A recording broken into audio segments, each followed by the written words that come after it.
خوف خدا و عشق مصطفیٰ، علم و عمل اصلاح معاشرہ، فقہ شریعت و طریقت کا ہے مجموعہ مدنی مذاکرہ، ہے مجموعہ مدنی مذاکرہ،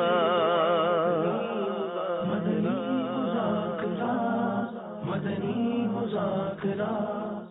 الحمدللہ رب العالمین والصلاة والسلام علی سید المرسلین، اما بعد فاعوذ باللہ من الشیطان الرجیم، بسم اللہ الرحمن الرحیم، الصلاة والسلام علیک یا رسول اللہ، السلام علیکم یا رسول اللہ، وعلی آلک واصحابک یا حبیب اللہ، الصلاة والسلام علیک یا نبی اللہ، وعلی آلک واصحابک یا نور اللہ۔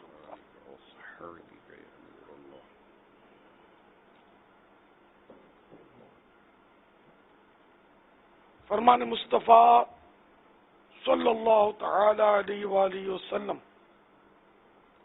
جس نے دن اور رات میں میری طرف شوق و محبت کی وجہ سے 3 بار درود پاک پڑھا، اللہ پاک پر حق ہے کہ وہ اس کے اس دن اور اس رات کے گناہ بخش دے۔ صلو علی الحبیب صلی اللہ تعالی علی محمد۔ کال چلائیے۔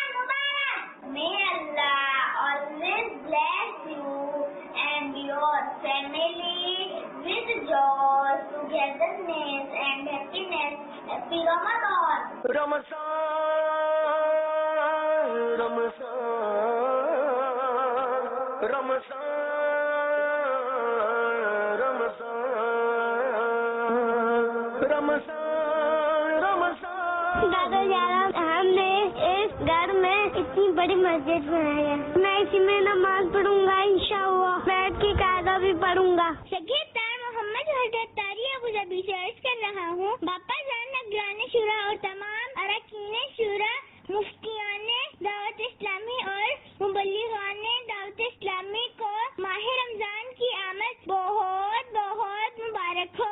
آمد رمضان ہے، آمد رمضان ہے، مرحبا صد مرحبا، آمد رمضان ہے، کھل اٹھے مرجائے ہیں، تازہ ہوا ایمان ہے۔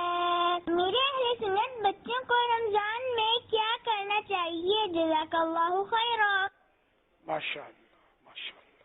رمضان میں بچوں کو بھی نمازیں پڑھنی چاہیے، جو طاقت رکھتے ہیں 7 سال کے ہو جائیں، طاقت رکھتے ہوں تو ان کو روزہ رکھنا چاہیے، نمازیں پڑھنی چاہیے، لا الہ الا اللہ کی تسبیح پڑھیں، استغفر اللہ اس کی تسبیح پڑھیں۔ جیسے ابھی اسید رضا کو، حاجی اسید رضا، میرے پوتے کو دیکھا گھر میں مسجد بنا لی ہے، لیکن یہاں تھوڑا معاملہ نازک ہے کہ جیسے کہ اپنی ذاتی ملک پر اگر جس کی ملک ہے، جیسے باپ کی ملک ہے، مالک ہے باپ اس جگہ کا، اور باپ بولے کہ یہ جگہ مسجد، تو یہ پھر علماء سے رجوع کرے کہ یہ آیا وقف ہو گئی یا نہیں۔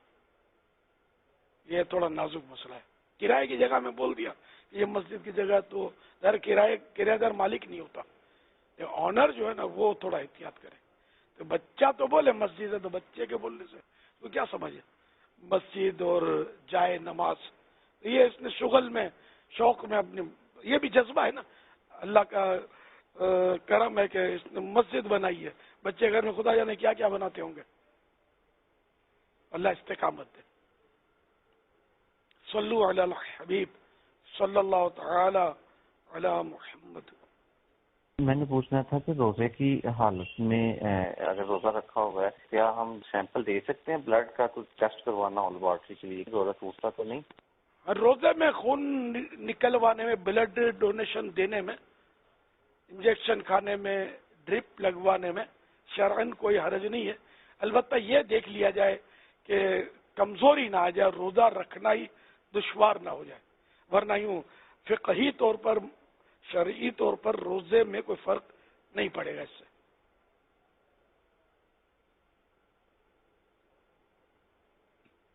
میرا نام احمد جامع عطاری ہے، میرا تعلق باب المدینہ کراچی سے ہے۔ امین اہل سنت کی بارگاہ میں ایک سوال ہے کہ اچھے اخلاق میں کیا کیا چیزیں شامل ہیں؟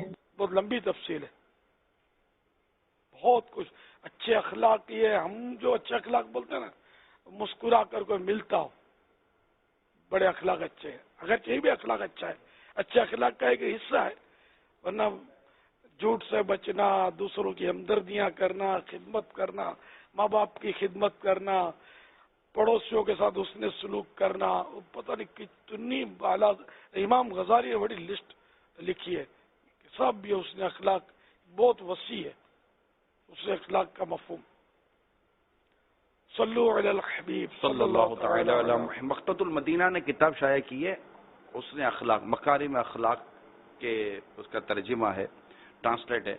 اس میں بھی باقاعدہ حسن اخلاق کی ایک فہرست، شروع میں آپ دیکھیں گے تو اس کی فہرست ہے، انڈیکس ہے، اس میں بھی کئی ٹاپکس اس میں لکھے ہوئے ہیں کہ جو جو چیزیں حسن اخلاق میں، اخلاق الصالحین الگ ہے اور یہ مکارم اخلاق الگ۔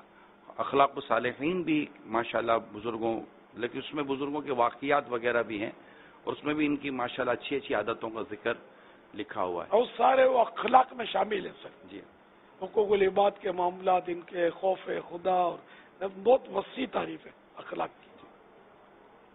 اخلاق خلق کی جمع ہے، خلق مانے عادت، حسن اخلاق۔ ہاں تو عادت ہے، تو اچھے اخلاق تو یہ ملنساری ایک اچھی عادت ہے۔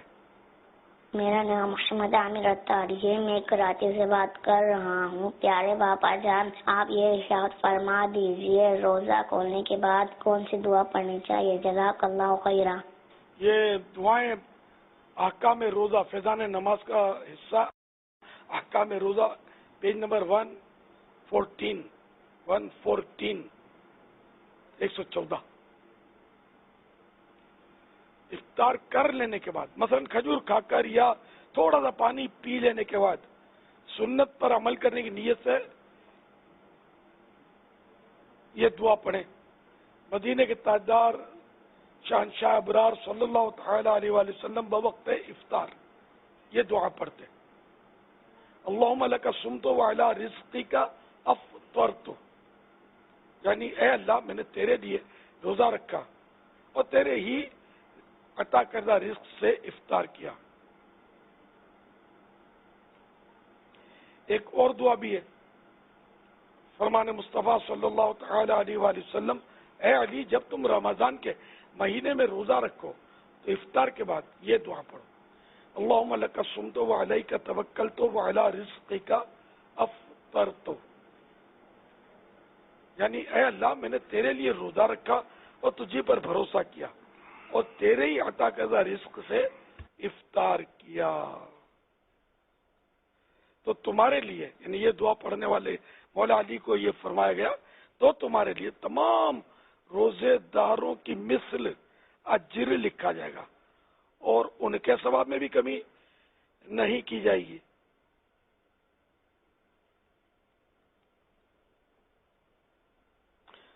تو یہ دو دعائیں، اللہم لک صمت وعلی رزقک افطرت، اور دوسری دعا اس کی فضیلت بھی بہت پیاری بیان ہوئی ہے کہ اللہم لک صمت وعلیک توکلت وعلی رزقک افطرت۔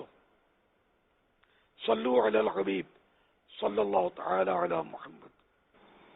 کال دیں۔ پیارے پیارے امیر اہل سنت، یہ ارشاد فرمائے کیا اللہ پاک سے سب کچھ مانگ سکتے ہیں جس چیز کا بھی دل چاہے؟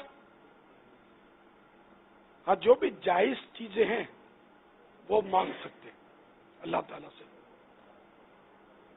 گناہوں کی دعا نہیں کر سکتے۔ اے اللہ نعوذ باللہ کوئی کہے کہ مجھے شراب دے دے، معاذ اللہ، ہے نا، تو یہ دعا نہیں کر سکتے۔ سوال یہ ہے، جو لیفٹ ہینڈڈ اسلامی بھائی ہوتے ہیں انہیں سیدھے ہاتھ سے کام کرتے ہوئے کئی بار دشواری ہوتی ہے کھانا وغیرہ کھاتے ہوئے، تو ان کے بارے میں بھی مدنی پھول ارشاد فرما دیں۔ اور میرے والدین کی بے حساب مغفرت کی دعا ارشاد فرماتے ہیں. جزاک اللہ خیرا. لیفٹسٹ ہوتے ہیں یہ ہوتے ہیں، بس یہ کیا نیچر ہے سمجھ نہیں آتی کہ بعض لوگ الٹے ہاتھ سے لکھتے ہیں. شروع سے اصل میں ان کی عادت ہوتی ہے. ہاں بچپن سے ہی، مطلب یہ اٹھتا ہے بیچاروں کا الٹا ہاتھ ہے. ایسا لگتا ہے کہ جب یہ الٹے ہاتھ سے لکھنا یا الٹے ہاتھ سے کام کرنا شروع کرے نا، اگر اسی وقت ان کے والدین نوٹس لے لینا کہ یہ زیادہ تر معاملات الٹے ہاتھ سے کرتا ہے، لکھتا الٹے ہاتھ سے ہے، اور اس کو سیدھی ہاتھ میں دینا شروع کرے، جیسے کہ عموماً ہم نے دیکھا ہوتا ہے کہ بچے الٹے ہاتھ سے لیتے، الٹے ہاتھ سے دیتے کرتے ہیں، تو ہم کہتے ہیں بیٹا سیدھی ہاتھ سے دو، سیدھی ہاتھ سے دو، تو آہستہ آہستہ آہستہ آہستہ اس کی سیدھی ہاتھ کی عادت ہو جاتی ہے. تو اسی طرح اگر کسی بچے میں شروع سے دیکھ لیا جائے کہ یہ لیفٹی ہے اور یہ الٹے ہاتھ کے ذریعے لکھتا اور کھاتا پیتا یا چیزیں کرتا رہتا ہے، تو شاید اس کو اس وقت اگر چینج کیا جائے تو پاسبل ہے کہ چینج ہو جائے. عادت پختہ ہو جانے کے بعد میرا خیال ہے پھر بہت آزمائش ہو سکتی ہے. صلو علی الحبیب صلی اللہ تعالی علی محمد. امیر اہل سنت، آپ کی بارگاہ میں یہ سوال عرض ہے کہ جس طرح انسان آپس میں باتیں کرتے ہیں، کیا پرندے اور جانور بھی آپس میں باتیں کرتے ہیں؟ برائے مہربانی جواب عنایت فرما دیجیے. جی ہاں، یہ باتیں کرتے ہیں. بلیوں کو دیکھا ہو شاید، بلی ہے تو پھر وہ زور سے آؤ بولے گی، پھر بعض اوقات یہ کہ یہ چلے جائیں گی، یا بعض اوقات لڑائی بھی ہو جاتی ہے، بحث ہوتی ہوگی. بحث میں بعض اوقات بحث میں لڑائی تو ہو جاتی ہے نا، انسانوں بھی ہو جاتی ہے. یہ باتیں تو یہ کرتے ہیں جانور بھی، ہم سمجھ نہیں سکتے. پھر اس میں حضرت موسیٰ علیہ السلام کا ایک قصہ بھی بڑا دلچسپ ہے. باتیں کسی نے کہا کہ مجھے جانوروں کی بولیاں سکھائیں، تو آپ نے اس کو منع کیا، نہیں تم مت سیکھو. اس نے اصرار کیا، آپ نے سکھا دیا. تو اس نے کچھ جانور پالے ہوئے تھے، تو وہ جانوروں کے آپس میں وہ گفتگو سنتا رہا. تو وہ بہت دلچسپ قصہ ہے. وہ مسنوی شریف کا واقعہ ہے، بہت پیارا واقعہ ہے. صلو علی الحبیب صلی اللہ تعالی علی محمد. میرا آپ کی بارگاہ میں یہ سوال عرض ہے کہ میں ایک سرف بنانے والی فیکٹری میں کام کرتا ہوں اور ماسک لگانے کے باوجود سرف کا ذائقہ حلق میں محسوس ہوتا ہے. کیا اس سے روزہ ٹوٹ جاتا ہے؟ برائے مہربانی رہنمائی فرما دیں. میرا آپ کی بارگاہ میں یہ سوال ہے کہ میں ایک کیمیکل والی فیکٹری میں کام کرتا ہوں. کام کے دوران کیمیکل جو پاؤڈر ہے وہ میرے گلے میں محسوس ہوتا ہے، تو کیا اس سے روزہ ٹوٹ جاتا ہے یا نہیں؟ جزاک اللہ خیرہ. آٹے کا غبار جیسے اڑ رہا ہے یا گرد اڑتی ہے، تو یہ اگر سانس کے ذریعے ویسے حلق میں چلی جاتی ہے تو اس کا تو لکھا ہوا کہ روزہ نہیں ٹوٹتا. تو یہ کیمیکل بھی اسی میں آئے گا. کیمیکل اور جو یہ اڑتے ہوئے جو چلے آتے ہیں، تو ان سے بھی روزہ، جیسے سوال میں جو چیزیں پوچھی گئی، ان سے بھی روزہ نہیں ٹوٹتا. صلو علی الحبیب صلی اللہ تعالی. لیکن یہاں پر میں یہ عرض کروں گا کہ شاید طبی حوالے سے یہاں پر احتیاط کرنے کی بہت ضرورت ہے کہ اس طرح کیمیکل کی چیزیں گلے میں اتر جائیں، سانسوں کے ذریعے پھیپھڑوں میں چلی جائیں. تو شاید ایک اسٹینڈرڈ ہوتا ہے دنیا بھر میں کیمیکل فیکٹریز اور اس طرح کے کارخانوں میں کام کرنے کے تعلق سے. تو اس طرح جو مالکان ہوتے ہیں ان سے میری درخواست ہے کہ جو اس کی ایس او پیز ہوتی ہیں، اسٹینڈرڈ اس کے مینٹین کیے جاتے ہیں، تو ان اسٹینڈرڈ اور ایس او پیز کو بروئے کار لائیں، اور لوگوں کی صحت کا بھی ہمیں خیال رکھنا چاہیے. اس میں کاسٹ بڑھ جاتی ہے، مالکان کی کاسٹ بڑھ جاتی ہے کہ جب وہ اس طرح کے ایس او پیز پر عمل کرتے ہیں، احتیاطوں پر عمل کرتے ہیں، تو اپنے ملازمین کو ان کو سامان لا کر دینا پڑتا ہے، بہت ساری چیزیں لا کر دینی پڑتی ہیں، ایگزاسٹ ایسے بڑے لگانے پڑتے ہیں، اور بہت سارے ایسے ان کو پریکاشنس کرنے پڑتے ہیں. تو ایک انگلش کا ورڈ ہے precautions, prevention better than cure. احتیاط جو ہے یہ علاج سے بہتر ہے. اب وہ کسی کو خدا نہ خواستہ پھیپھڑے کی بیماری ہو گئی، کسی کو گردے کی بیماری ہو گئی، کسی کو سانس کی بیماری ہو گئی، کسی کو اور کوئی بیماریاں ہو گئی ہیں. تو آپ نے دیکھا ہوگا ایئرپورٹ پر جہاز، بالکل جہاز کے پاس ایک مطلب اسٹاف کا ایک ڈیوٹی ہوتی ہے، اور اس کے کان کے اندر اتنا بڑا تھا ہیڈ فون جیسا لگا ہوتا ہے. یہ اس کے اندر کوئی آواز نہیں آ رہی ہوتی، اس کا وہ پائلٹ کے ساتھ کنیکشن نہیں ہوتا، کوئی وائر نہیں ہوتا اس کا. یہ صرف اور صرف ایک کمپنیاں بناتی ہیں، اور یہ ہیڈ فون اتنا مطلب مضبوط ہوتا ہے کہ جہاز کی جو آواز ہے نا، بہت سخت آواز ہوتی ہے جہاز کی. تو یہ آواز اگر کانوں میں مسلسل آتی رہے نا تو کانوں کے پردوں کو اور اس کی سنوائی کو افیکٹ کرتی ہے. یہ میڈیکلی ریکمینڈڈ ہے، اور یہ SOP بنی ہوئی ہے کہ جو بھی جہاز کے پاس کھڑے ہو کر ڈائریکشن دیتے ہیں، کام کرتے ہیں، جبکہ جہاز آن ہے، اسٹارٹ ہے، تو ان کو یہ لازم ہے کہ وہ ہیڈ فون لگائیں، ورنہ کچھ عرصے کے بعد ان کے کان افیکٹ ہو جاتے ہیں، ان کو سننے کی طاقت ان میں کم ہو جاتی ہے، یہ لازم ہے۔ اس طرح فیکٹریز وغیرہ جو بھی اس طرح کے ادارے ہوتے ہیں ان کو بھی چاہیے کہ وہ اپنے ملازمین کی اس طرح کی صحت و تندرستی کا خیال رکھیں۔ ٹھیک ہے، ہمارے یہاں تعلیم کم ہے، ہمارے یہاں قانون پر عمل کم ہے، لیکن خیر خواہی ہمارے اندر ہونی چاہیے کہ میرے پاس جو یہ 100، 150، 50، 200 ملازمین کام کر رہے ہیں، ان کی صحت و تندرستی کا خیال ہونا چاہیے۔ بیچارے بیمار ہو جاتے ہیں، ہمارے فیکٹری میں ان کا کوئی میڈیکل تھوڑی فری ہوتا ہے نارملی، پھر یہ ڈاکٹروں کے پاس پیسے دیں تو وہ ڈاکٹر دوائی تو دے گا، لیکن وہ بیمار کرنے والی چیزیں اپنی جگہ پر جاری ہیں۔ تو اللہ کرے کہ یہ چیزیں ہمارے یہاں عمل درآمد ہو، اور جو لازمی ضروری ہے وہ چیزیں ہمیں دینی چاہیے، تاکہ ہمارے ساتھ کام کرنے والوں کی صحت کا ہمیں بھی خیال رکھنا چاہیے۔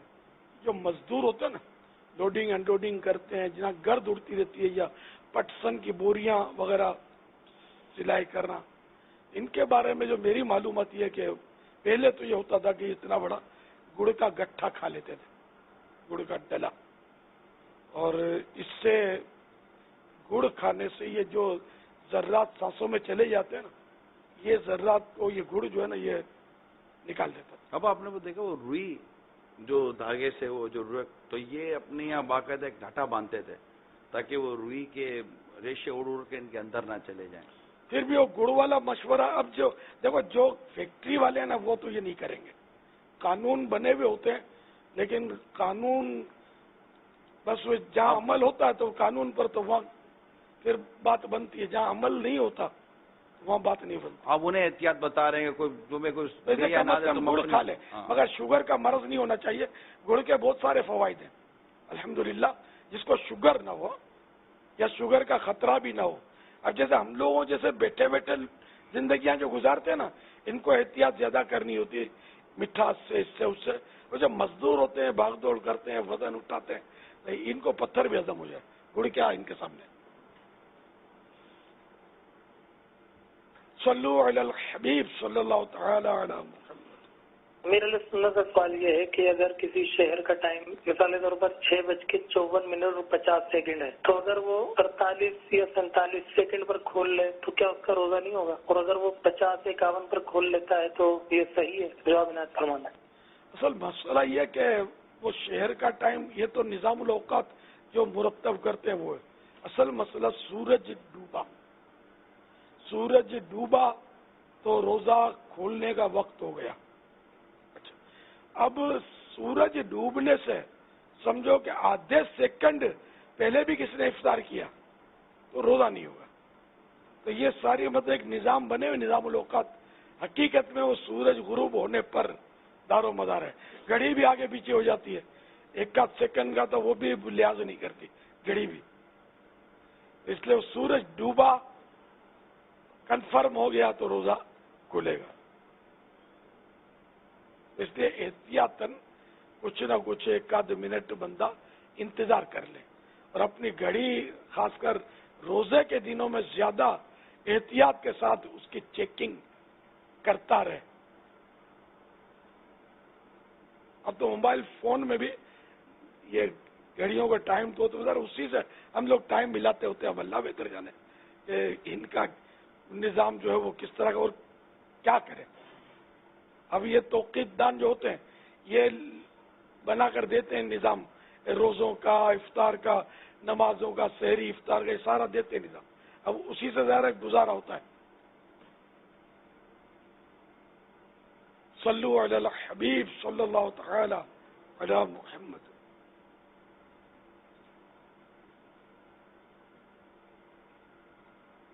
مجھے امیر اہل سنت سے ایک سوال پوچھنا ہے کہ کیا روزے کی حالت میں بال کٹوا سکتے ہیں؟ جی ہاں، بال بھی کٹوا سکتے ہیں، کھال بھی کٹوا سکتے ہیں۔ کھال کیسے کٹوائیں؟ بعض اوقات کھال کی بھی ضرورت پڑتی ہے کاٹنے کی، آپریشن ہوتا ہے، جیسے ہاتھ میں پھوڑا آ گیا، اللہ نہ کرے تو کھال کاٹے گا تو پھوڑا نکالے گا اللہ تعالیٰ۔ تو روزے میں اگر یہ بھی کیا تو روزہ نہیں ٹوٹے گا۔ ویسے اگر آپ تھوڑا سا غور کرتے ہیں، لوگوں کو روزے کا جو رکھتے ہیں انہیں اپنے روزہ سنبھالنے کا کتنا ہوتا ہے، یار گلگم نہیں اتر جاوے، تھوک نہیں نکل جاوے، یہ نہیں ہو جائے وہ نہیں ہو جائے، روزہ میرا نہیں جانا چاہیے، یہ روزہ بچانے کی بڑی سوچ ہوتی ہے. چلو پھر غلط مسئلے بہت چل رہے ہوتے ہیں. پہلے کیا ہوتا بچپن میں ہم نے دیکھا ہے کہ بچپن میں کہ وہ منہ میں تھوک جمع کرتے تھے پھر پھینک دیتے تھے، یعنی یہ تھا کہ تھوک نکلیں گے تو روزہ ٹوٹے گا. غالباً ایسا بھی ہوتا تھا، تھوکتے رہتے تھے. ہاں وہ حالانکہ تھوک منہ میں جب تک تو روزہ نہیں ٹوٹے گا. ہاتھ پہ نکالی اب کسی نے کھا لی تو روزہ ٹوٹے گا، لیکن ظاہر ہے ایسا کرتا کون ہے؟ یہ کر بھی سکتے ہیں، کسی بزرگ کا خون تھوک تبرکن لے کر چاٹ گیا تو کفارے کے بھی شرائط پائے گئے تو کفارہ بھی آئے گا قضا کے ساتھ ساتھ. یہ سوال ہے کہ ہمارے یہاں محلے میں جب چاند نظر آتا ہے تو لوگ گولیاں چلاتے ہیں، کیا ایسا کرنا جائز ہے یا نہیں؟ گولیاں چلاتے ہیں چاند نظر آئے تو چاند نظر آئے تو چاند کی دعا ہے نا وہ پڑھنی چاہیے.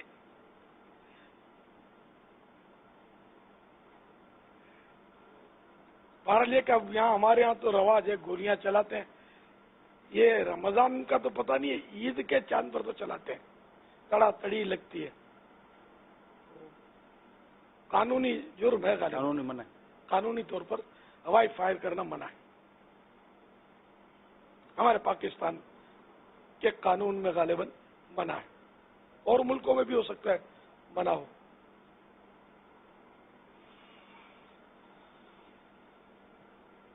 میرا سوال امیر علیہ سنت سے یہ ہے کہ اگر صبح میں سحری کا وقت ختم ہو جائے اور اذان ہوتے ہوئے ہی اگر منہ بھر کے آ جائے کیا روزہ ٹوٹ جائے گا؟ اللہ تعالیٰ آپ کو جزائے خیر دے. روزہ رکھا، روزے کی حالت میں اگر قے خود بخود آ رہی ہے تو بھلے کتنی ہی آئے، بالٹی بھر جائے پتیلا بھر جائے، روزے پر کوئی اس کا اثر نہیں آئے گا، روزہ نہیں ٹوٹے گا.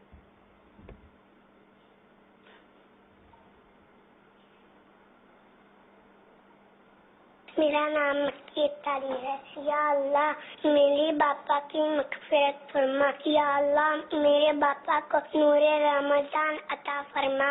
یا اللہ میرے باپا کو نور قرآن عطا فرما.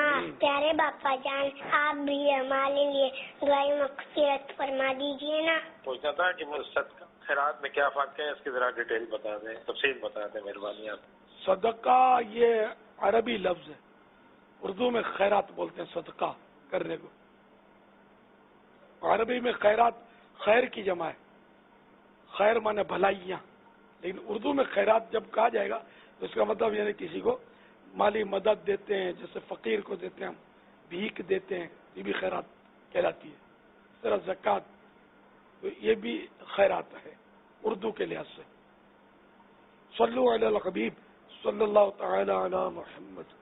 بچے نے دعا کے لیے کہا تھا، بچے نے دعا کے لیے کہا تھا. تو گھر کا بچہ تھا آپ کے؟ ماشاء اللہ. نہیں ویسے ہی دعا کرتا ہوں، میں دعا کر چکا تھا اس کے لیے، تو مغفرت کی دعا کا کہا تھا کیونکہ اس کے فوراً بعد وہ شروع ہو گیا دوسرا. میں دعا کر لی تھی. اور یہ میں بتا دوں کہ ہمارے یہاں دعا سے اسی وقت اطمینان ہوتا ہے جب یعنی کہ پیغام دے. آپ تو صوتی پیغام وائس میں دعا مانگتے ہیں، لیکن دعا قبولیت کے زیادہ قریب وہ ہے جو غیبت میں پیچھے سے دعا کی جائے، دعا کرنے والے کو پتہ نہ چلے. جو دعا کرنے والے کو پتہ چلے گا تو یہاں خوشامد کا عنصر اور پتہ نہیں کیا کیا ساتھ شامل ہو جاتے ہیں حساب کتاب. اور چپکے سے دعا کر دی پیٹھ کے پیچھے، پتہ ہی نہیں چلا، یہ زیادہ قبول ہے. تو الحمدللہ اس بچے کے لیے میں نے دعا کر لی تھی. صلو علی الحبیب صلی اللہ تعالی علی محمد. اس کو یہ پتہ چلے کہ دعا ہو گئی، یعنی یوں سمجھے کہ دعا ہو گئی. چلو جو دعا ہوئی یہ نہ پتہ چلا کہ جو دعائیں کی گئیں، لیکن اگر اسے یہ اطلاع مل جائے کہ میں نے دعا کر لی تو اس کو یوں لگے گا نہیں کہ دعا ہو گئی، ورنہ وہ اسی میں رہے گا دعا ہوئی نہیں ہوئی، پیغام ملا نہیں ملا، سنا نہیں سنا. کیا لگتا ہے آپ کو؟ وہ تو جو پیچھے سے دعا جو ہو گئی وہ ہو گئی، وہ صحیح ہے اطلاع. اب جیسے مجھے اکثر پیغامات آتے ہیں اس کے لیے دعا کر دو، اس کے لیے دعا کر دو، مریضوں کے لیے تعزیت کے لیے. تو عام طور پہ میں ہاتھوں ہاتھ دعا تو کر لیتا ہوں. پیغام تو جاتے جائے گا، پہنچتے پہنچے گا. اب مریض پڑا ICU میں. صحیح ہے. اب میرا پیغام تو کب بیچارے تک پہنچے گا, تو اپنے دعا تو کر رہے نا کہ اللہ بیچارے کو شفا عطا فرما. یہ بول دیا. یہ اس کی غیبت میں, اس کی غیر حاضری میں, غیر موجودگی میں دعا ہوئی, یہ زیادہ. ماشاء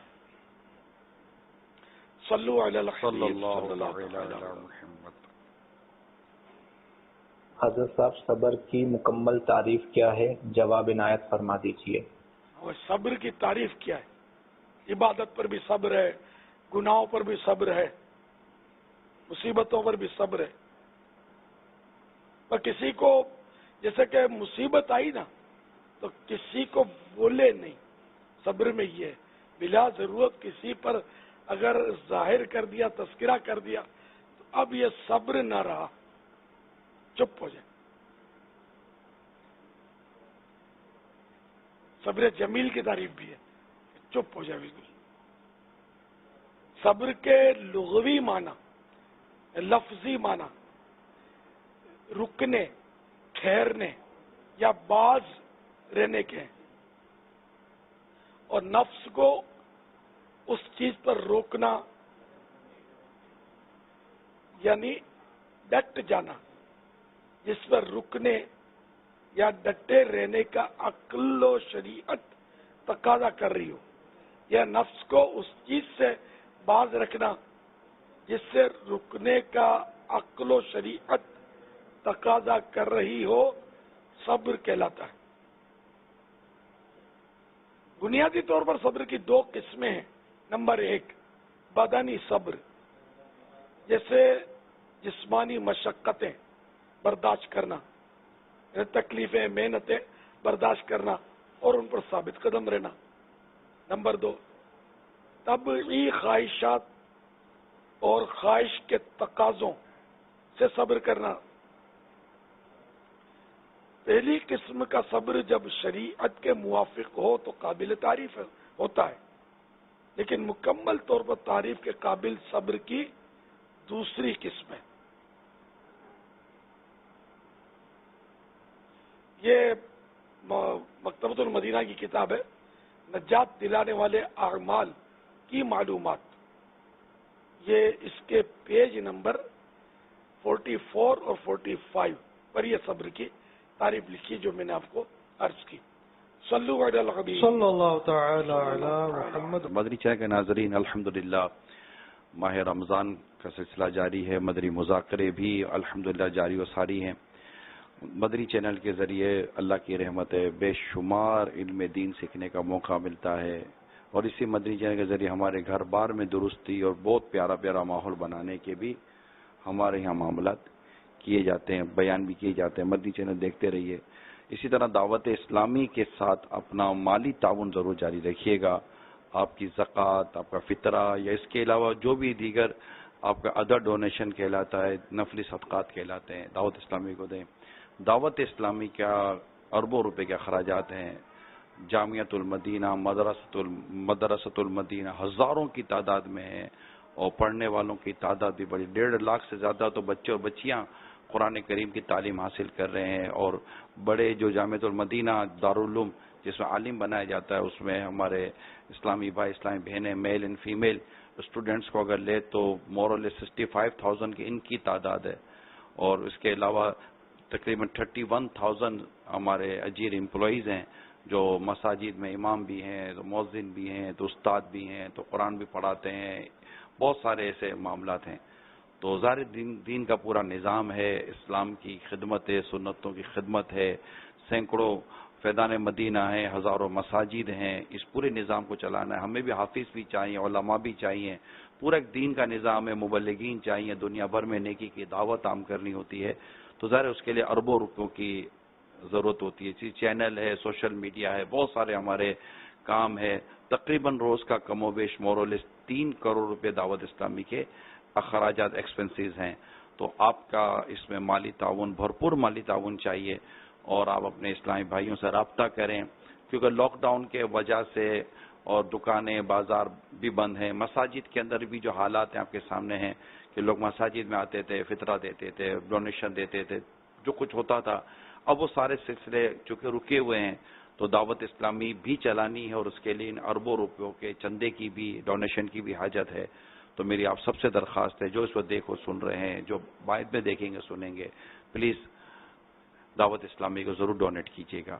آپ اللہ کی راہ میں خرچ کریں گے تو اللہ تعالیٰ آپ کو اس میں اور آپ کو برکتیں عطا فرمائے گا. انشاءاللہ یہ عالم بنانے والے جو ہمارے مدارس ہیں، جامعۃ المدینہ یہ کہلاتے ہیں، تو ان کو آپ بھی سپورٹ کریں. اللہ نے چاہا تو اس کا بھی آپ کو بھرپور اجر ملے گا. صلو علی الحبیب صلی اللہ تعالی علی محمد. جی کال دیں.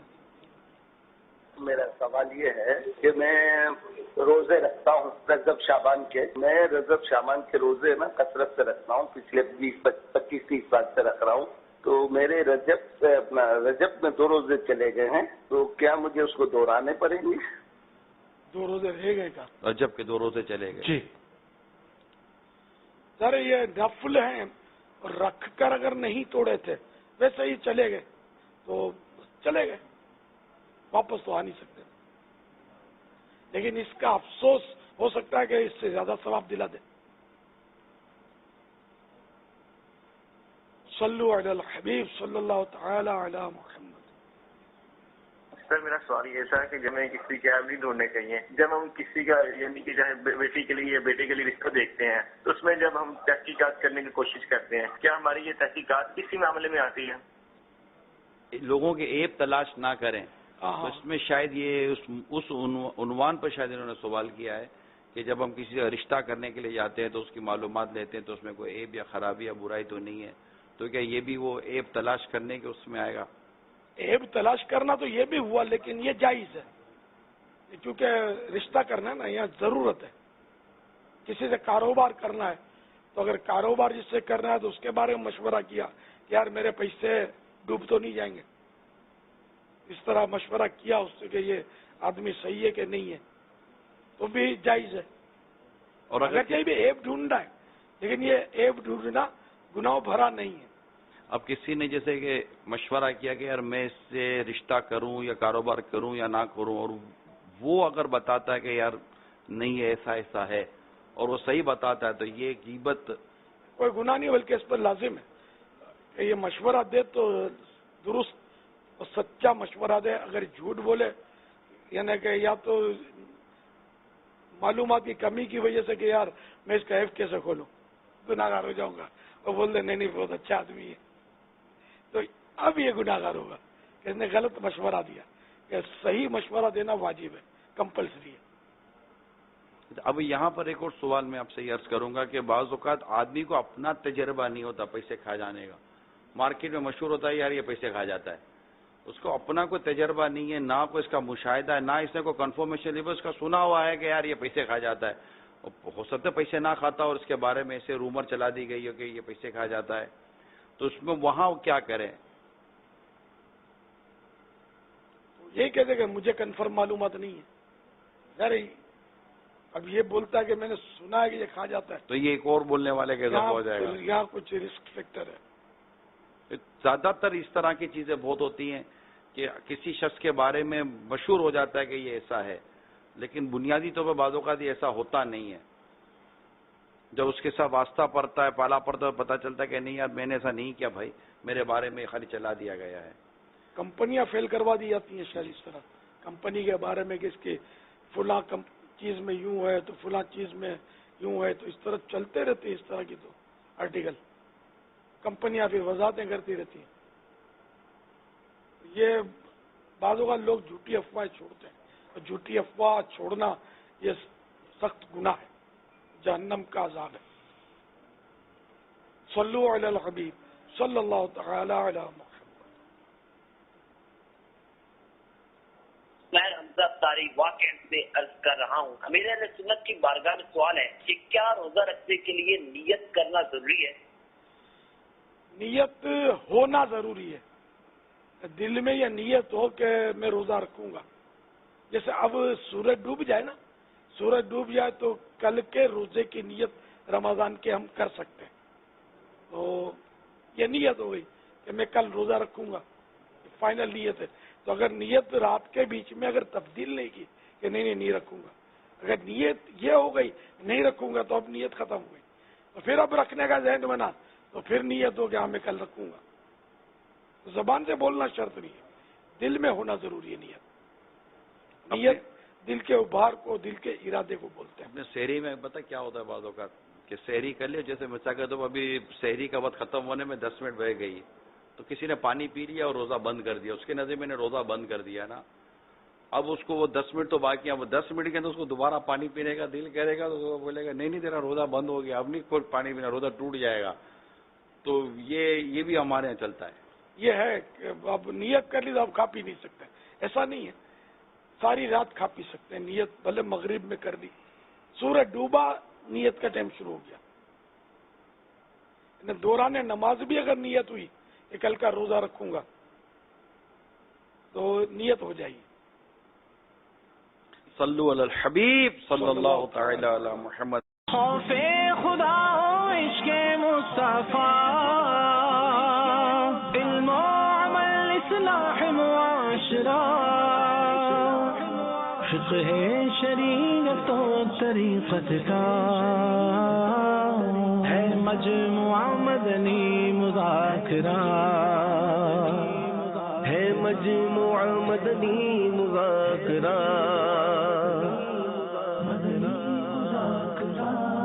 مدنی مذاکرہ